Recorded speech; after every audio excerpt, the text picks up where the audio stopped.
Other yellow hat guy here, back with another video. So, what we're going to talk about now is the 2018 Game Awards. Yes, the Game Awards just debuted last night. Debuted isn't really the word. It happened last night, December 6th, 2018. Now you had the host. I'm just going to talk about the pros and cons, the things I liked. Now I didn't see all of it initially. It was like 2 hours plus. I was not prepared for something like that. I had heard about it coming on and maybe a couple of days in advance and forgot all about it. I just happened to see some hashtags online. I was like, oh, Game Awards is on. I don't have cable. How can I watch this? Oh, wait. Like, gamers watch everything else. Twitch, YouTube.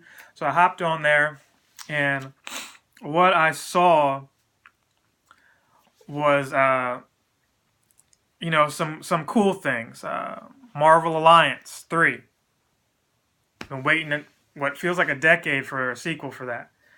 And, the whole handling of the properties, film-wise for Marvel and Fox and Sony, that kept that, I guess, from happening. Same way Marvel vs. Capcom has suffered with, rights to certain characters, Marvel trying to bury some of the characters that Fox and, Sony are able to, hold for the, just for the sake of hoping to get those properties back under their stable. So Marvel Alliance 3 is coming out, and it's got the Black Order. Holy cow. So if you followed Infinity War, or you've read, some of the comic books that are in line with, some of those characters, this is going to be a treat for you.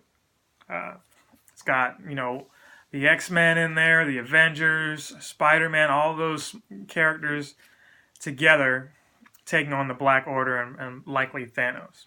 I was excited about that. God of War, the actors, the guys, the voice actors, they were on stage, they were present. That was awesome. Was really happy to see that. Not really happy, but thrilled to see that, especially when the guy who plays Kratos commanded the young actor to read the line. Read it, boy! Now, I have not finished God of War. I've played it earlier this year. Spoilers, it won Game of the Year.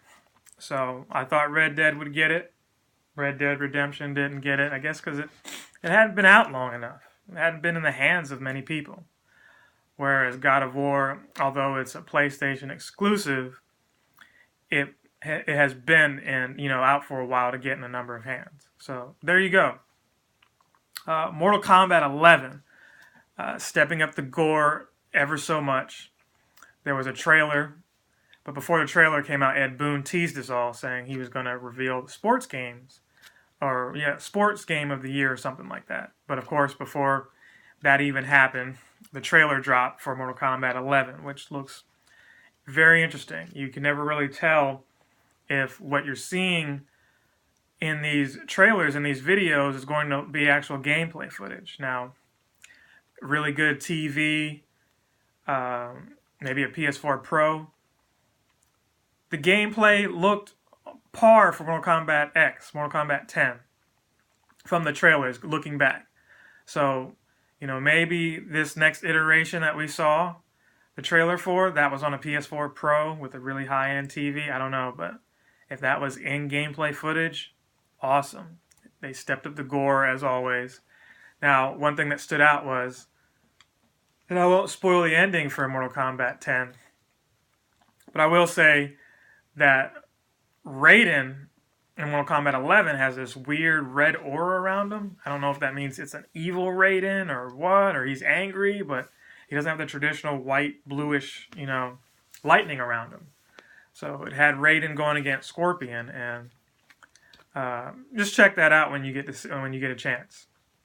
So that's what I liked. Also, PUBG on PS4. I've got some notes here because I couldn't remember everything. I was half asleep, but I felt like I wanted to make a video for you guys. And I was getting what I didn't like. Cons. Joe McHale. Stay away from the Game Awards. We don't need somebody to make gaming look cool. I guess not even cool. I guess he's like the bridge between non-gamers and gamers, and trying to say, hey, it's okay to come in. It's okay. We're cool. Um, don't hate the guy. Like, he's cool or whatever. I remember watching him on Talk Soup, but didn't need him there. It's like Jeff Keighley was enough.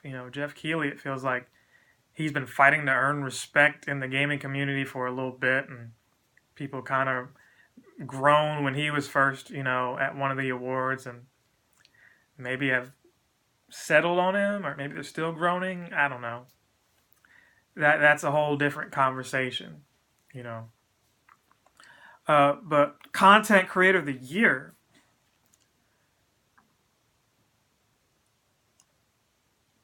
everybody was Fortnite streamers that was nominated. Now Ninja won.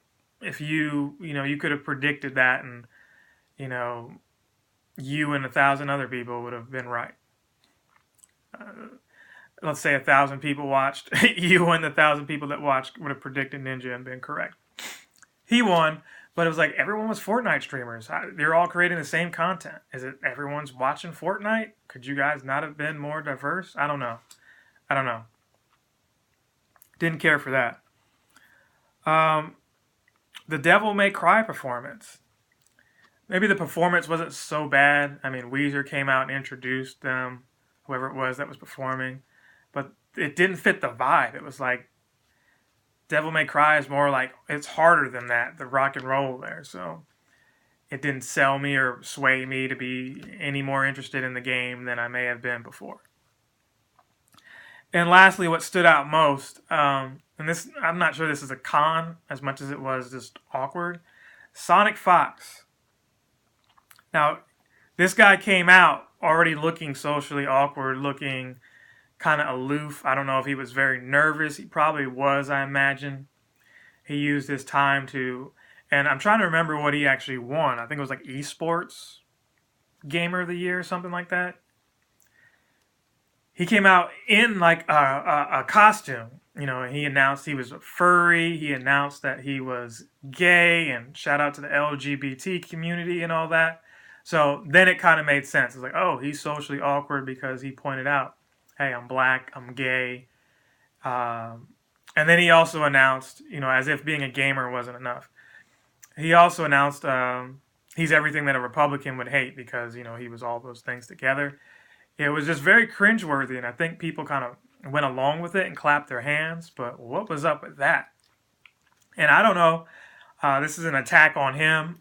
Maybe that was his coming out moment, but I imagine the way he worded it, that other people that watch his videos know that already. So, I don't know. Good for him. I guess that's more representation for, that community and what have you. But that's what I took away from the awards. Nothing that really wowed me. Now, Nintendo did reveal the first DLC character for Smash Bros. And yeah, you have the Piranha Plant, but the first, actual character, Persona 5's Joker. I know nothing about this, but I would have never have guessed that. I thought it would have been something that fit more in line with Nintendo. But again, they're going for, properties that I guess they're going to try to bring to the Switch that have never been on Nintendo console. So in that regard, maybe Persona 3 or 4 comes on the Switch. And this is kind of a, an appetizer for when that happens. So that should be neat. I know there was a Persona fighting game and all of that, but the Personas kind of have some kind of spirit theme or something like that. So I know there's a spirit mode in Smash Bros. Yeah, I was at home watching the awards, and that was an opportunity to watch the awards and then go to GameStop and get a copy of Smash Bros. But your boy is broke, and he's not getting Smash Bros. Maybe for Christmas. Honestly, the choice was Pokemon Let's Go or Smash Bros. For me. I could have done both, but would I really put the time into both? I don't think I would have. Having gotten Smash Bros. On the Wii U and how quickly I just lost interest in that, I really didn't see myself being as hype as I wanted to be for it. Don't get me wrong, looks like a fantastic game. All the reviews, of course, are going to be good because it's the same game that they gave great reviews for before with additional content. Much more additional content. I mean, 70 something characters right now. Wow. That trumps Marvel vs. Capcom 2. 100 plus stages. I mean, the soundtracks. I mean, what's not to like? It's just, so much of it I've done already. So no rush to drop $60 for it just yet. Now, if they would have said Banjo-Kazooie, you wouldn't be seeing this in this video. So with that said, I'm going to wrap it up. I think I hit all the key points I wanted to talk about. What were your thoughts? Agree, disagree? Let me know in the comments. If you made it this far in this video, give me a like. Give me a dislike. I don't know. Feel free to become a Patreon if you enjoy this content. I think watching the Game Awards and seeing what was happening in the gaming community on a bigger scale gave me some ideas of what I want to do with my YouTube channels going forward. So stay tuned, and I'll see you in the next video.